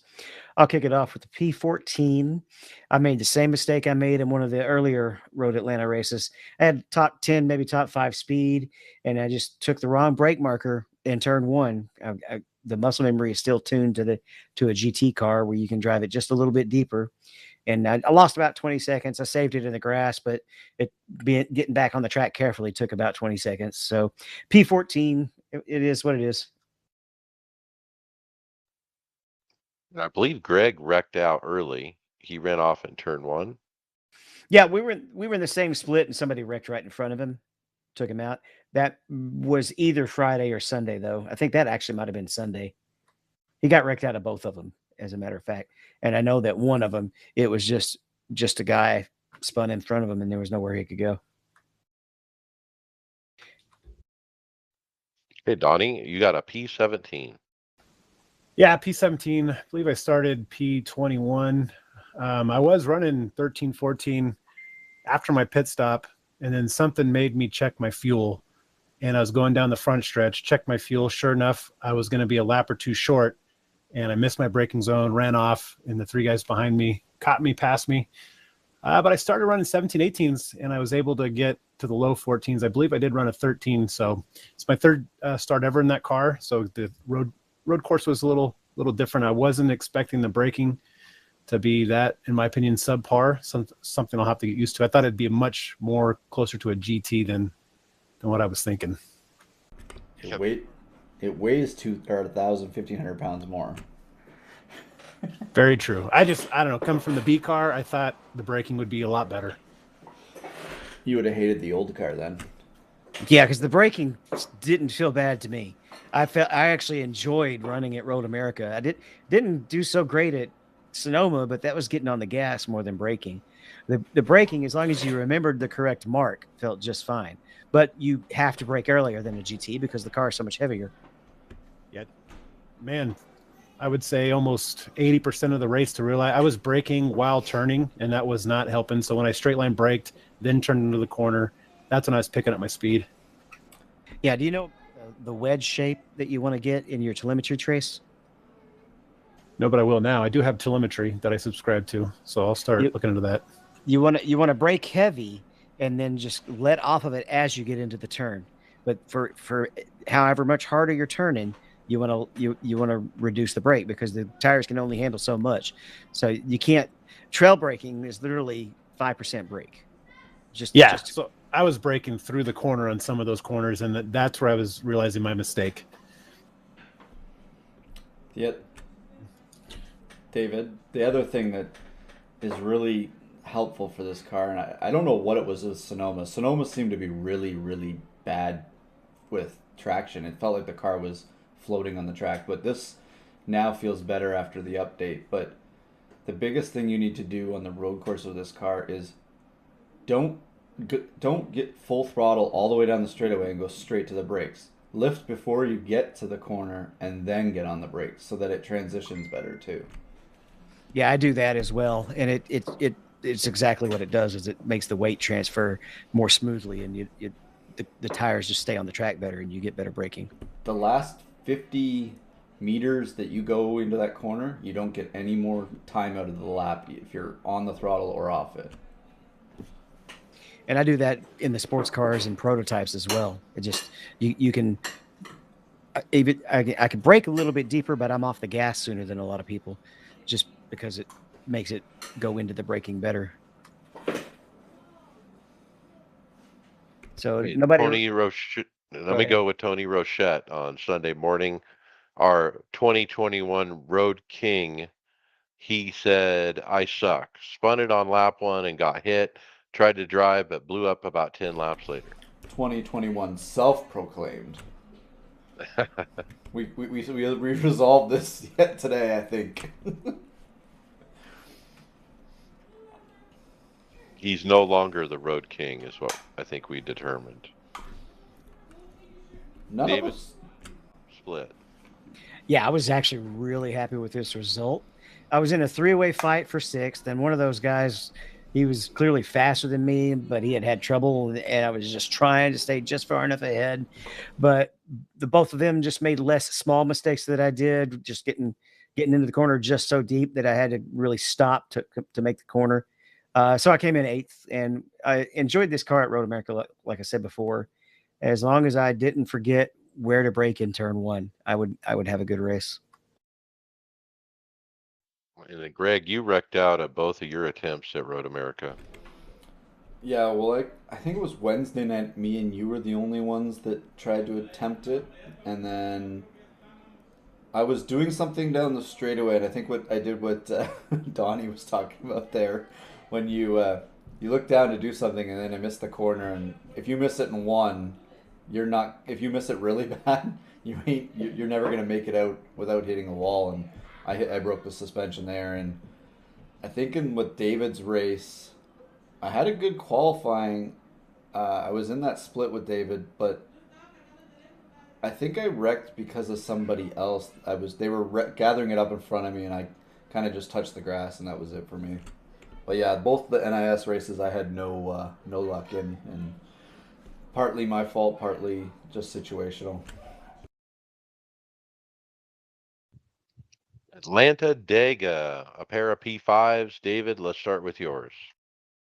This was an absolutely nutty race, and I don't usually do this big of a write up, so I think I should do the thing like they do on commercials where they speak your voice up really fast and you're talking like this.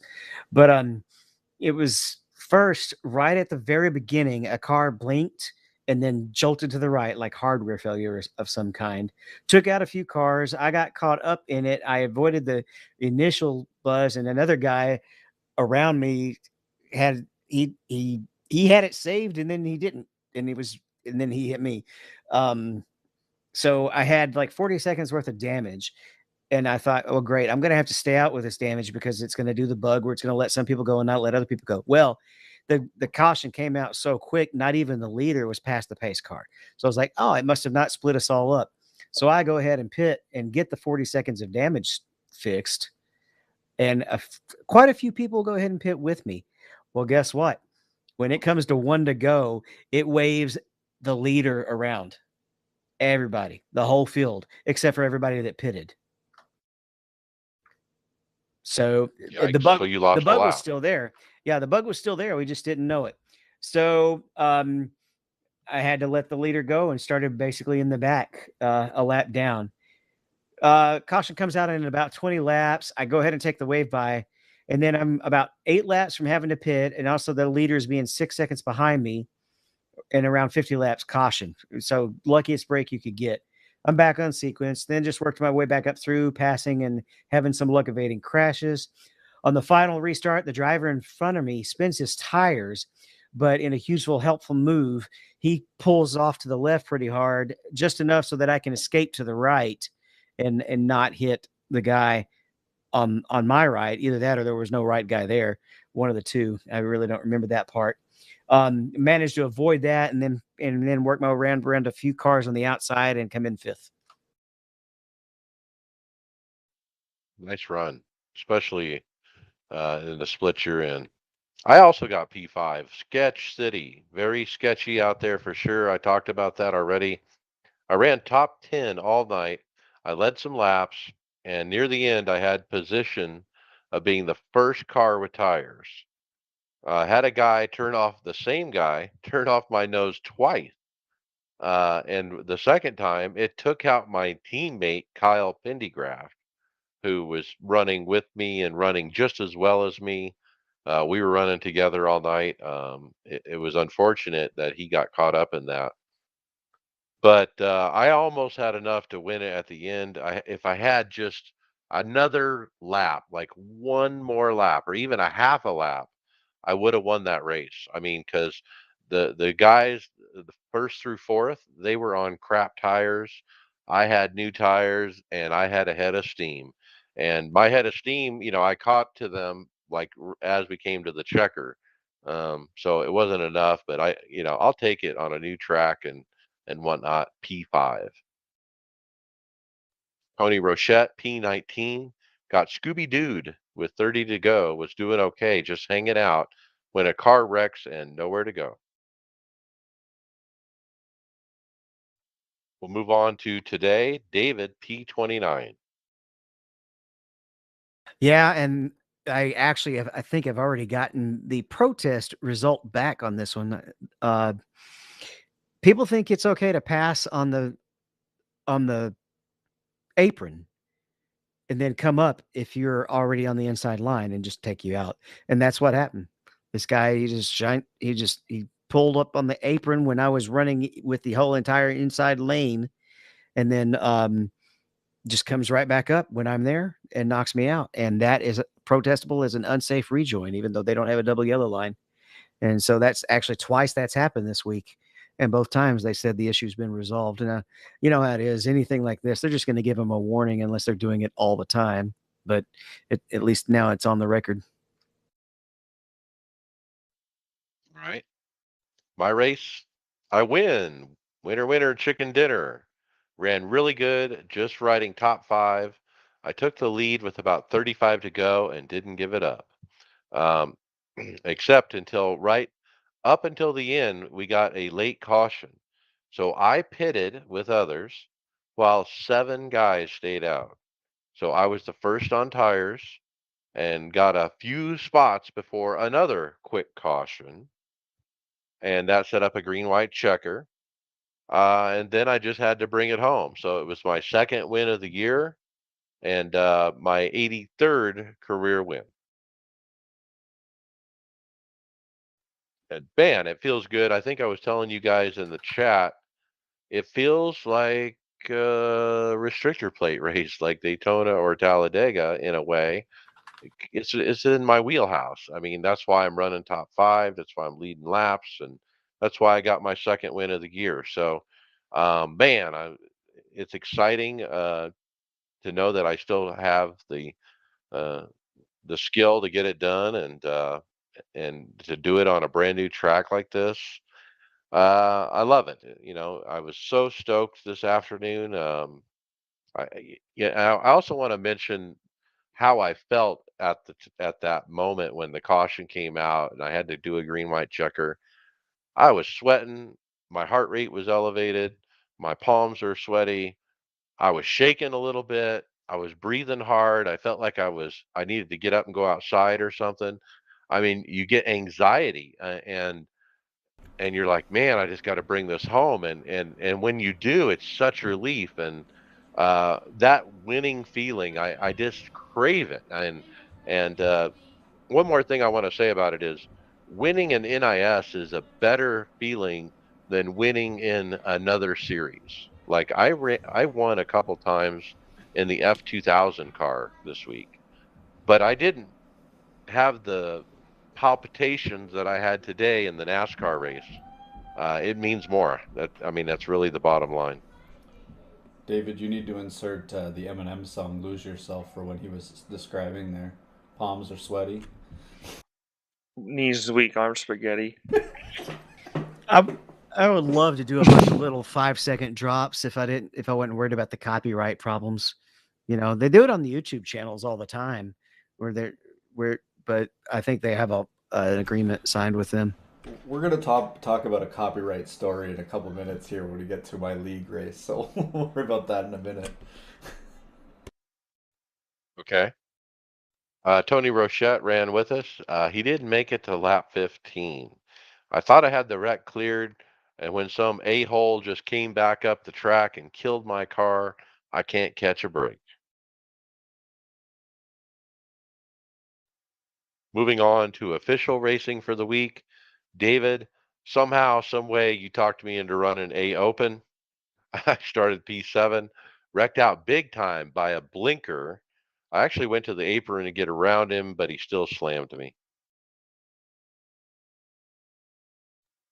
Tony Rochette ran P7, somehow got pole from driving like I was lost. Spent most of the race trying to figure out Atlanta Dega. Drive so damn weird. Was third with 3 to go and got wide and lost the inside and then hit the wall on the white and wheel wobbled it to a 7th. Okay, I'm going to go over some of my other open wheel road adventures. Ellis, I ran the Skippy at Summit Point, started 15th, ended up 12th. Next race started 12th, finished 8th. I had to hold off faster cars, but got it done. Started P12, lap one, turn one, they stack up. I wreck, I limp it around. I take the fast repair. I was dead last, P19, made it up to P14. Next, I started ninth, drove it up to fourth before the guy behind me tries to overtake and takes us both out, DNF. Then I bought the F2000 open wheel car and ran at the Phoenix Old Oval. First start ever, and I win it. Led the most laps, but I did have to earn it though and had to battle several guys all the way to the end. You can't get away in this car. Uh, So got barely clipped in lap one and damaged and faded to the back, last on the lead lap. So that was the second race I did. The third race started fifth, was leading most laps, leading at the end, but it's at the second place edged me at the line, P2, by like 4 inches. I mean, he just barely got me. In fact, it was so close, I thought I won the race. and I was yelling over the radio, and then it said P2, and I was like, ugh. The next one I started P5. Donnie, you came in to spot me at the end of this race. I ended up winning the race right at the line. Another photo finish.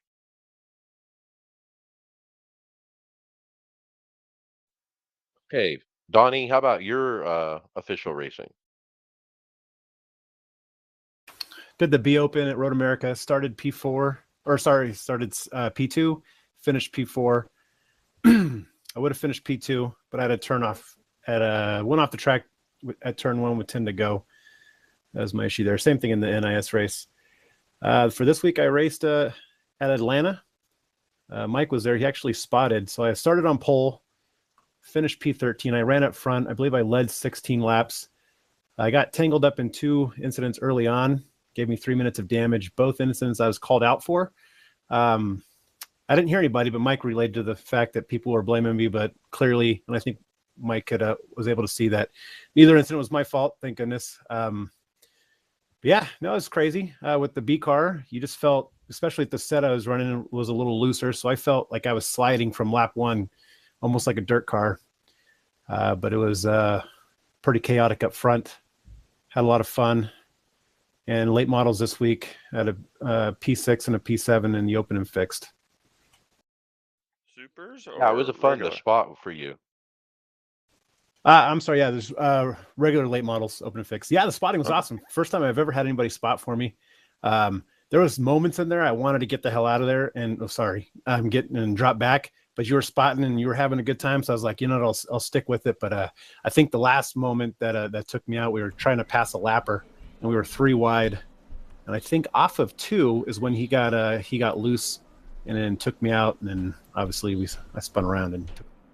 There's nothing more that Mike likes than to spot a restrictor plate race or a plate type style race. He loves doing that. It Yeah, sounded it was like fun. that's what he loves to do. So I felt like I'm not going to bail out of this. I'll keep it going, at least for his sake, because he was enjoying himself. And I appreciated it, to be honest. You were in a good spot. If you hadn't got wrecked by that lapper, I mean, you were in a position to potentially win that thing.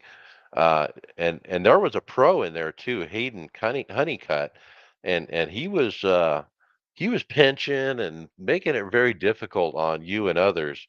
So you were holding your own. It was a lot of fun to chat, to try to spot it because you were telling me, I was saying the tops. I was trying to get you to go to the top, and then you were telling me it's too loose up there. I'm too loose, and then I start seeing people like getting way loose on the top. So. Um, as a spotter, you got to remember that, you don't really see it, until the driver says it. It Yeah. sounds like you're going to be my new late model and B car buddy when I have more time on here. Yeah, so I've only been racing late models this season. I started, so I want to go up to super lates next season and then run the 3, the snowball in the wintertime. Let's do it. Okay, Fast Track Racing League, Greg. While David and I missed the race, you held down the fort, as I called it. That's my typical what I do in the fast track on the road courses. I think it was last year I won. I want to say 3 or 4 of them last year, 3 of them at least. But it was a decent race, a decent turnout for a Tuesday night. I mean, they moved it to Tuesday night this week, so because of the July 4th holiday for you guys. But I didn't start on the pole. Nicholas took the pole like normal. He had speed, but it just came down to no mistakes. I mean, we had a caution. The nice part about Fast Track is using the system that David introduced to them for cautions for the road course. So it really throws a dynamic into it. As soon as my pit window opened, I pitted, and it forced them. I think a lot of them were going to run it out and not pit early, but I just never knew when the caution was going to come out. So that's why I pitted as soon as my pit window opened, and about 5 laps later, the caution came out and restarted in the lead. Never relinquished it from there, and I think I finished 6 seconds ahead or something like that to finish it off. Well done. Also, I like- I also gotta thank Bobby for the comedy paint job that we put on the car this week.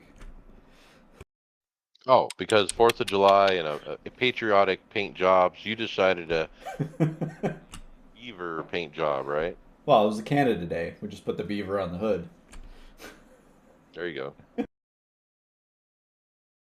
All right. I ran a bunch of Atlanta when it first came out, mostly next gen and mostly wrecked out. I think I got all my wrecking done early, trying to learn that track. One of the last hosted races I ran over the weekend was Moon Car. We've talked about them before. They have some crazy events, and I was part of it. It was 87s at Atlanta, and I ended up P6, mixing it up for the lead with the leaders, and had a great time with those guys. And hoping to run with them more. They have a large following, and they fill the rooms. So Is that the crazy announcer guy, the one that does the Moon Car one? Yeah, the yep, one that yep, yelling all the time. yeah, he's screaming. Yeah. One of the most entertaining Talladega or Daytona announcers I've ever heard. They're putting him in the late model to race that Ray Alfala tested. So let's do some copyright infringement now, and let's talk about the Get Her Done GT3 series. I don't know if we're allowed to say that anymore. The lawyers might get involved. Um, Lost you. you got me now? So we're not. I don't think we're allowed to say that anymore. No, I don't want the lawyers to come after the iRacers Lounge. But looking through um, the comments, it started blowing up. I guess Thursday last week, and I guess Brian had brought it up, and I didn't know that they had changed the name. And I was looking through the thing. I guess Larry the Cable Guy's lawyers have gotten involved and sent a cease and desist thing for the league to take that title away and everything on their website and all that. So the league now is the KCE Racing League, which I guess is the initials of some of the people who run it, I believe. But I'm still a great league. I finished P1 in Heat 1 last week, and then inverted the field, and I started dead last, and I finished P1 in the second heat. So it was a pretty good race. I think I posted my videos of my start on the second one when I started dead last and how I went through the field going into the first corner at Monza. Um, but it was really fun in the GT3s. Tonight we're doing Mount Panorama, so Bathurst, and it should be interesting. Should have named it like the GED series, the Get Her Done, but just done the initials of Get Her Done. Get her. There was some heavy changing they had to do real quickly the other day. They were pretty worried from what I guess the letter entailed. That's hilarious, literally. How much money can they be possibly taking away from Larry the Cable Guy that this is even a problem? These damn sim racers, I tell you what. I don't even think Larry the Cable Guy has any idea that it was. It's just somebody found it, which that's probably their job to go through and make sure anytime this is used that I mean they're in what season 3 and they probably raced last year too. So it's been a while they've been getting away with it. Yeah, it's just lawyers justifying their job. That's all. Job security.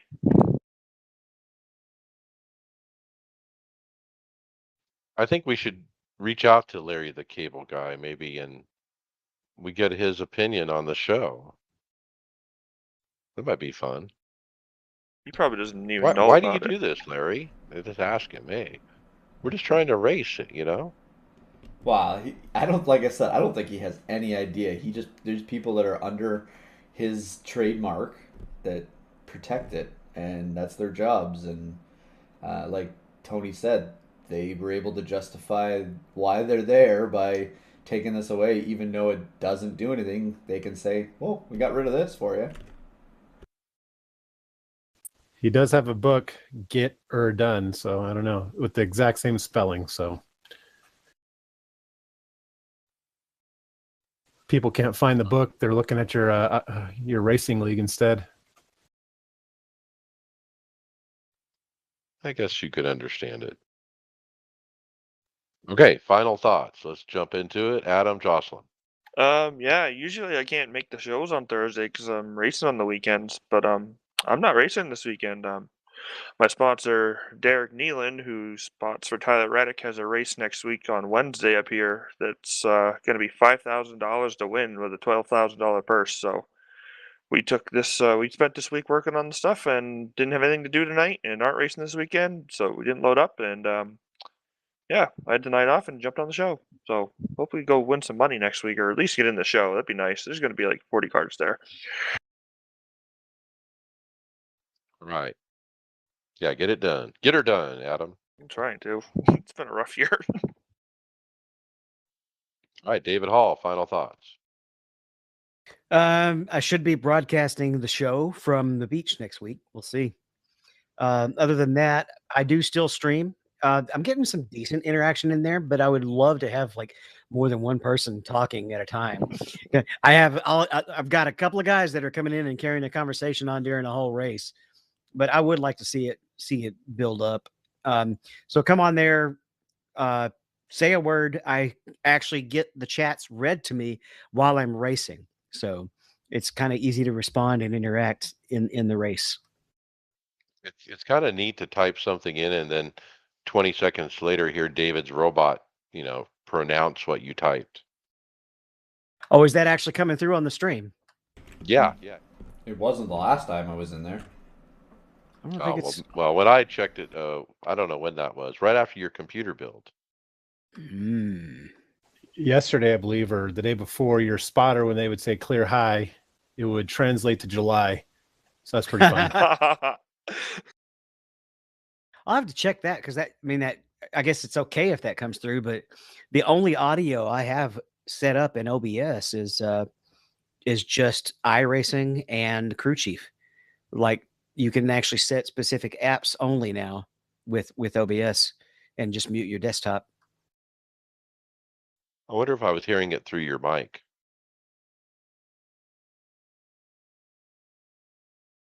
Donnie Spiker, final thoughts. Yeah, it was a good week this week. I'll be hopefully running the NIS race tomorrow, but I only ran 3 races this week, so I need to pick that up for next week. I don't see anything on my schedule that's going to preclude me, but other than that, good week this week and hoping for a better week next week at New Hampshire.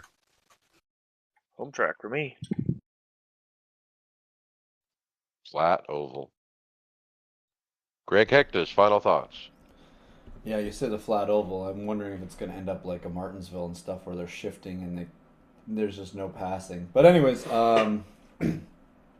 looking forward to tonight's race. I love Bathurst. I'm pretty good in the GT3 car there. So it'll be good. I don't know how I'm going to be at Atlanta this week. I'm a little nervous because I don't like the super speedway track type things a lot. I I stomach them kind of like you guys stomach road courses. But we'll see how it goes and get some practice in before I race tomorrow night. All right, get it. Tony Groves, final thoughts. Well, I'm going to make my long-awaited return to Atlanta this week. Try and get her done. I haven't been able to get her done in about a month, so that's like, 4 weeks of not getting her done. And We are so getting copyrighted. well, I'm gonna do what I can to get her done Friday. So we'll see. Get her done. Title idea? I would like to say that we are just analyzing and reacting to Larry the Cable Guy's comedy routine. So we are now covered under the critiques copyright portion of the law. Oh, that was done in strict parody. Okay, my final thoughts. Wow, Can't believe second win of the year is in the books. Can't wait for tomorrow night to try to back it up. Can I get 2 in a row? Been known to happen at Daytona and Talladega for me in the past, so this kind of fits into that mold. So maybe, my confidence is high. Also, I really feel like this week has shown I'm an oval racer. For me to jump in that F2000 car, never turned a lap in the car. Go into Phoenix and win it the first race. To get 2 wins, basically I had a bunch of top fives, 1 DNF, and 2 wins for the week on that car. And I'm loving it. Now, can I get it done when they switch next week to a road course? We'll see. And so I'm looking forward to that. Liking the car so far. Donnie thinks I'll enjoy it when we get to the road course. But I think for the rest of this week, I'm going to soak up some more wins, maybe at Phoenix, and just keep trying to, stack them up, as they say. So, hey, with that, we'll see you on the track later. All right, title ideas. We can't